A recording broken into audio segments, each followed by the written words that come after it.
باللہ من الشیطان الرجیم بسم اللہ الرحمن الرحیم۔ ناظرین، سامعین، سامعات، ناظرات، آج ہم ایک فقہی مسئلے کی طرف توجہ دلانا چاہتے ہیں۔ جب خاوند اور بیوی کا آپس میں جو ہے وہ تعلق درست نہ رہ سکا، ایک دوسرے سے تنگ آ گئے، تو شریعت نے طلاق کی اجازت دی ہے، اگرچہ اس کو برا عمل کہا گیا ہے۔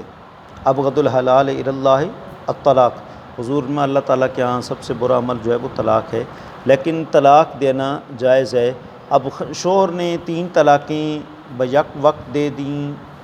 جی اکٹھی دے دیں یا الگ الگ دے دیں، 3 طلاقیں ہو جائیں گی۔ اب بالفرض وہ آپس میں دوبارہ صاحب اولاد ہیں یا ویسے دوبارہ آپس میں جو ہے وہ زندگی نبھانا چاہتے ہیں، تو شریعت نے اس کے لیے حلالہ رکھا ہے۔ حلالہ کا مطلب یہ ہے کہ یہ عورت دوسرے شوہر کے ساتھ نکاح کرے گی اور وہ اپنی مرضی سے جنسی عمل کرنے کے بعد، یعنی حقوق زوجیت کی ادائیگی کے بعد اس کو اپنی مرضی سے طلاق دے گا۔ اب وہ پہلے کے نکاح میں آ سکتی ہے۔ قرآن نے بھی اس کا ذکر کیا، فَإِن طَلَّقَهَا فَلَا تَحِلُّ لَهُ مِن بَعْدُ حَتَّى تَنكِحَ زَوْجًا غَيْرَهُ، کہ اگر کسی نے 3 طلاقیں دے دی تو اس کے بعد وہ جب تک عورت دوسرے کے ساتھ، غیر کے ساتھ نکاح نہیں کرے گی، اس وقت تک وہ پہلے شوہر کے لیے حلال نہیں ہوگی۔ تو اس کو کہتے ہیں حلالہ، اور امرأۃ رفاع سے بھی اس کا ثبوت جو ہے وہ موجود ہے۔ صرف یہی نہیں کہ رات گزارنی ہے جی، بلکہ ہم بستری جو ہے وہ کرنی ہے، اور دخول شرط ہے اگرچہ انزال شرط نہیں ہے۔ تو یہ صرف رات نہیں گزارنی، حقوق زوجیت مکمل ادا کرنے ہیں۔ آقا علیہ الصلوۃ والسلام نے جی کہا تھا کہ اگر تم پہلے شوہر میں، امرأۃ رفاع کا مشہور واقعہ ہے، عبد الرحمن بن زبیر والی روایت میں آپ نے فرمایا تھا کہ اگر تم چاہتی ہو پہلے شوہر کے نکاح میں جو ہے وہ تم جاؤ، تو پھر کیا ہے، پھر اس کا، جس کے ساتھ اب تمہارا نکاح ہے، اس کا ذائقہ چکھنا جو ہے ضروری ہے۔ تم اس کا ذائقہ چکھو، وہ تمہارا ذائقہ چکھے۔ اس کو سیلا اور شہد کہا گیا ہے، مطلب اس سے اشارہ تھا آقا علیہ الصلوۃ والسلام کا دخول۔ اس لیے علامہ ابو بکر جساس نے احکام القرآن میں حتیٰ تنکح کا معنی حتیٰ توطیہ ذکر کیا ہے، کہ ہمارے نزدیک جو ہے یا تو یہ دخول کی جو شرط ہے، بستری کی شرط ہے، یا تو قرآن سے ثابت ہے۔ نکاح 2 معنی میں ہوتا ہے، ایک تو عقد کے معنی میں ہوتا ہے، ایک وطی کے معنی میں ہوتا ہے۔ تو علامہ ابو بکر جساس نے فرمایا اس جگہ یہ وطی کے معنی میں ہے، اور اس کو کوئی مطلب حلالہ کرنے کا ایک طریقہ آسان یہ بھی ہے۔ حلالہ کے معاملہ کو خفیہ رکھنے کے لیے صرف 2 گواہوں کی موجودگی میں دونوں متعلقہ، یعنی متعلقہ خاتون اور دوسرا آدمی جاب و قبول کر لیں، یعنی ناکح اور منکوحہ، نکاح کرنے والا جس کا نکاح ہے وہ ہو، اور اس کے ساتھ ساتھ 2 گواہ ہوں جی، تو نکاح ہو جائے گا۔ بلکہ اگر خاتون دوسرے شوہر کو اپنے ساتھ نکاح کر لینے کا وکیل بنا دے اور موجودہ گواہ وکالت کے گواہ بھی ہو جائیں تاکہ وقت ضرورت وکالت ثابت کی جا سکے، پھر بھی بے شک عورت مجلس نکاح میں نہ آئے، اور دوسرا شوہر 2 گواہوں کی موجودگی میں کہہ دے کہ میں نے موکلہ، جس نے مجھے اپنے ساتھ نکاح کر لینے کا وکیل بنایا، فلانہ بنت فلانہ کا اپنے ساتھ نکاح کر دیا، تو نکاح ہو جائے گا۔ نکاح کے بعد دونوں جو ہے میاں بیوی وظیفہ زوجیت ادا کر لیں، اور دوسرا شوہر بیوی کو طلاق بین دے دے، اور دوسری طلاق کی عدت کے بعد پہلا شوہر صرف 2 گواہوں کے ساتھ متعلقہ کے ساتھ ایجاب و قبول جو ہے اس کے ساتھ نکاح کر لے تو ٹھیک ہے۔ نمبر 2، دوسرے آدمی کے نکاح کے وقت یہ بھی ذہن میں رکھیں، خود پہلا شوہر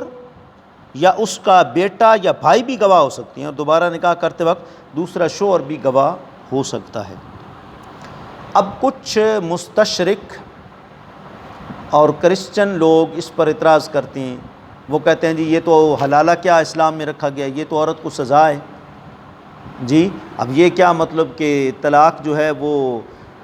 جرم جو ہے وہ شوہر کا طلاق اس نے دی ہے، اور سزا اب جو ہے وہ عورت کو بھگتنی پڑے گی کہ دوسرے کے ساتھ نکاح بھی کرے اور حقوق زوجیت بھی ادا ہوں، اور یہ وہ تو کہتے ہیں کہ یہ تو ایک سزا ہے۔ لیکن ذہن میں رکھیں اس کا جواب یہ ہے، یہ سزا شوہر کو دی جا رہی ہے، عورت کو نہیں دی جا رہی ہے۔ حقیقت میں آپ غور کریں گے، تو یہ سزا شور کو دی جا رہی ہے، کیونکہ آدمی کی فطرت اور مزاج ہے کہ وہ اپنی بہن اور بیٹی، حتیٰ کہ بیوہ ماں کا دوسرے آدمی کے ساتھ نکاح کر دیتا ہے اور برداشت بھی کر لیتا ہے، بلکہ اسے خوشی ہوتی ہے کہ اس نے ایک جو ہے وہ فرض ادا کیا ہے، اور اسے معاشرے میں شرم اور عار محسوس نہیں ہوتی۔ لیکن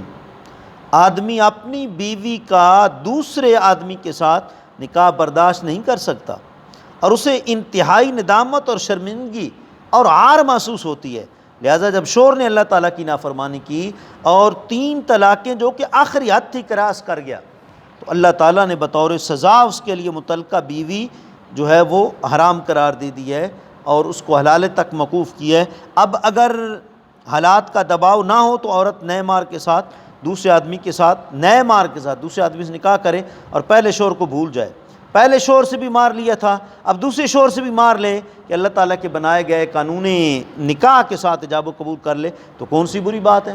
اب دوسرے شوہر کے لیے دائمی بیوی بن جائے، اور اگر حالات کا دباؤ ہو یا پہلے شوہر سے موجودہ بچوں کی زندگی اور تربیت کا خیال ہو، دوسرے آدمی سے طلاق لے کر پہلے شوہر کے ساتھ تیسرے مار کے معاوضہ میں نکاح کر لے،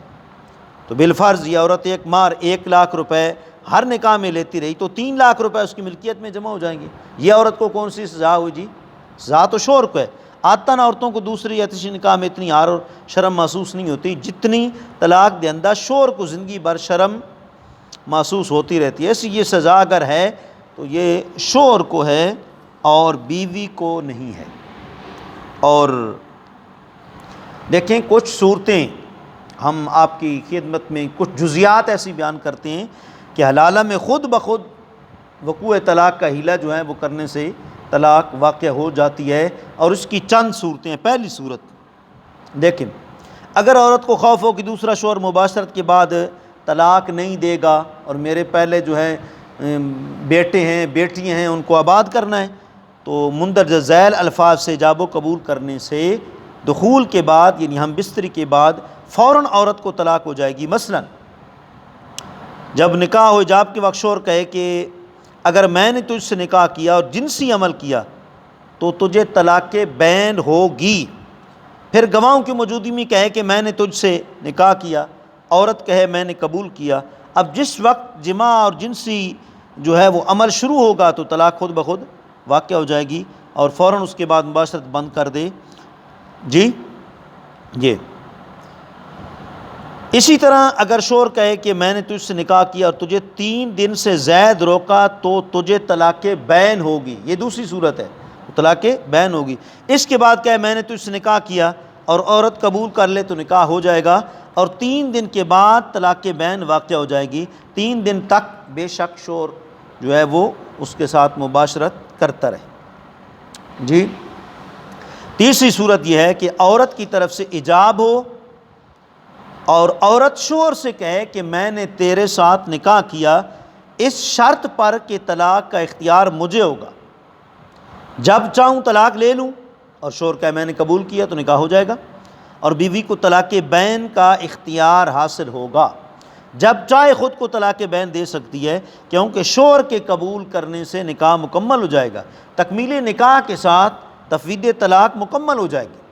اور اگر شوہر ابتدا کرے اور کہے میں نے تجھ سے نکاح کیا اس شرط پر کہ تیرا امر تیرے ہاتھ ہوگا، اور بیوی قبول کر لے تو بیوی کو طلاق دینے کا اختیار نہیں آئے گا، کیونکہ تفویض کا عمل یعنی سونپنے کا عمل نکاح کی تکمیل سے پہلے ہو گیا۔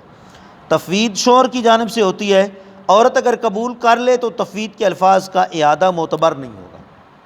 بخلاف شوہر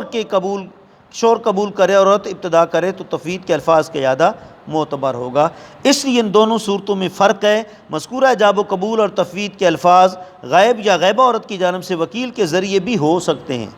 جب غائب یا غائبہ کا نکاح وکیل کے ذریعے ایجاب و قبول سے ہو۔ لہذا اگر بیوی کو خطرہ ہو کہ شاید دوسرا آدمی طلاق نہ دے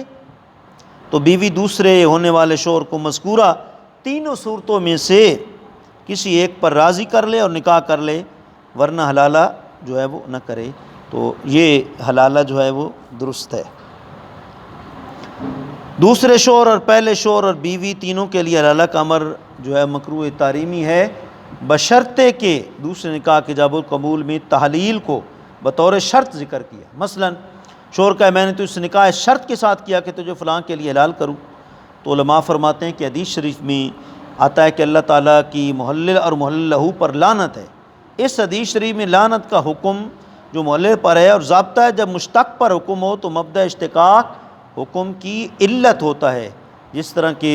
السارق والسارقۃ فاقطعوا یا زانیۃ والزانی فاجلدوا، یا اس طرح حدیث میں کل مسکر حرام، کہ ہر نشہ جو حرام ہے، اس میں شکر حکم کی علت ہے۔ لہٰذا اس حدیث میں بھی تحلیل کی شرط کرنا لعنت کے لیے علت اور باعث ہوگی، اور اگر ایجاب اور قبول کے وقت تحلیل کا ذکر نہیں کیا تو لعنت نہیں ہے۔ لہٰذا کراہت اس وقت ہوگی جب تحلیل ایجاب اور قبول میں مذکور اور مشروط ہو، لیکن کراہیت کے باوجود عورت پہلے شوہر کے لیے حلال ہو جائے گی۔ اور حدیث کا مفہوم یا تو یہی ہے کہ تحلیل کو بطور شرط ذکر کیا جائے تو تب جو ہے لعنت ہے، یا یہ کہ حلالہ کے عمل پر اجرت ادا کی جائے تو لعنت ہے۔ جیسے 30 مستعار کے لیے اجرت مقرر ہوتی ہے، اور اگر اجرت کے بغیر دل میں جو ہے محلل کا یہ خیال ہو کہ میری وجہ سے زوجین کی اصلاح ہو جائے، ایک فیملی اور خاندان اور بچے تباہی سے بچ جائیں، تو اس صورت میں حلالہ کرنے والے کو اجر ملے گا۔ در مختار کے اندر موجود ہے اذا ازمر ذلک لا یکرہ وکان الرجل ماجورا لقصد الاصلاح، یعنی اگر شوہر یہ بات دل میں رکھے تو یہ عمل مکروہ نہیں ہے اور حلالہ کرنے والے کو اجر ملے گا، کیونکہ اس کا ارادہ اس صورت میں کس کا تھا؟ جو ہے وہ اصلاح کا تھا۔ لہذا حدیث کا جو مطلب ہے وہ سمجھنا چاہیے۔ اب جو آخری بات ہے تعلیل شرعی، حلالہ کا شرعی جو ہے وہ آسان طریقہ کیا ہے؟ تو آسان طریقہ یہ ہے، قبلہ مفتی رفیق الحسنی صاحب فرماتے ہیں نکاح کے انعقاد کے لیے 2 مرد یا 1 مرد اور 2 عورتوں کے سامنے ایجاب و قبول کافی ہے، مجمع لگانے اور طویل خطبوں کی کوئی ضرورت نہیں ہے۔ جیسے عام نکاح ہوتا ہے شادی حال میں یا گھروں میں، ڈھول باجے مجمع، یہ صرف 4 آدمیوں سے کام چل سکتا ہے، ناکح اور منکوحہ، نکاح کرنے والا اور جس کے ساتھ نکاح کیا جا رہا ہے وہ، اور 2 گواہ، بلکہ 3 آدمی بھی کافی ہو سکتے ہیں۔ عورت اپنے نکاح کا ہونے والے شوہر کو اپنے ساتھ کر لینے کا وکیل بنا لے اور خود مجلس نکاح میں نہ آئے، اور عورت کا وکیل 2 گواہوں کے سامنے کہہ دے کہ میں فلانا بنت فلانا موکلہ کے ساتھ اپنا نکاح کرتا ہوں، تو نکاح ہو جائے گا۔ وکیل کا قول ایجاب و قبول دونوں کے لیے متضمن اور کافی ہے جی۔ تو لہٰذا تعلیل شرعی کے نکاح کے بعد وظیفہ زوجیت ادا کرنا تعلیل شرعی کے لیے شرط ہے۔ نکاح کے بعد صرف خلوت سیہ سے حلالہ نہیں ہوگا، صرف خلوت سیہ سے حلالہ نہیں ہوگا۔ 3 طلاق معتبر واقع ہونے کے بعد بیوی شوہر کے لیے حرام ہو جاتی ہے، صلح کرنے کے لیے حلالہ کی ضرورت ہوتی ہے۔ 3 طلاق ایک مجلس میں ہوں یا متعدد مجالس میں ہوں، ہر صورت میں ان 3 طلاقیں واقع ہو جاتی ہیں۔ منکوحہ مدخولہ کو اگر 3 طلاق کے عدد کے ساتھ طلاق دی جائے یا الگ الگ 3 لفظوں سے طلاق دی جائے، مدخولہ کو طلاق مغلظہ ہو جائے گی، اور یہی حال اس منکوحہ کا ہے جس کے ساتھ خلوت سیہ ہوئی ہے مگر دخول نہیں ہوا۔ اور غیر مدخولہ غیر خلوت یافتہ منکوحہ کو بیک وقت 3 کے عدد کے ساتھ طلاق دی جائے تو اس پر طلاق واقع ہو جائے گی، اور بغیر حلالہ شرعیہ متعلقہ کے ساتھ طلاق دہندہ کا نکاح نہیں ہو سکے گا۔ جیسے منکوحہ کو کہے انت طلاق ثلاثن، کہا یعنی تجھے 3 طلاقیں، اور اگر ترتیب کے ساتھ الگ الگ طلاق کے الفاظ کا تکرار کیا تو صرف پہلی طلاق واقع اور اس سے غیر خلوت یافتہ منکوحہ بینہ ہو جائے گی۔ چونکہ غیر مدخول غیر خلوت یافتہ کی عدت نہیں ہوتی، اس سے دوسری اور تیسری طلاق واقع نہیں ہوں گی، لہٰذا ایک صریح طلاق یا بین خفیف طلاق کے ساتھ غیر مدخولہ غیر خلوت یافتہ حرام ہو جائے گی، اور اس سے دوبارہ نکاح بغیر حلالہ کے ہو سکتا ہے۔ اللہ کریم ہمیں حلالہ کے جو ہے وہ مسائل پہچاننے کی توفیق عطا فرمائے۔ وآخر دعوانا ان الحمد للہ رب العالمین۔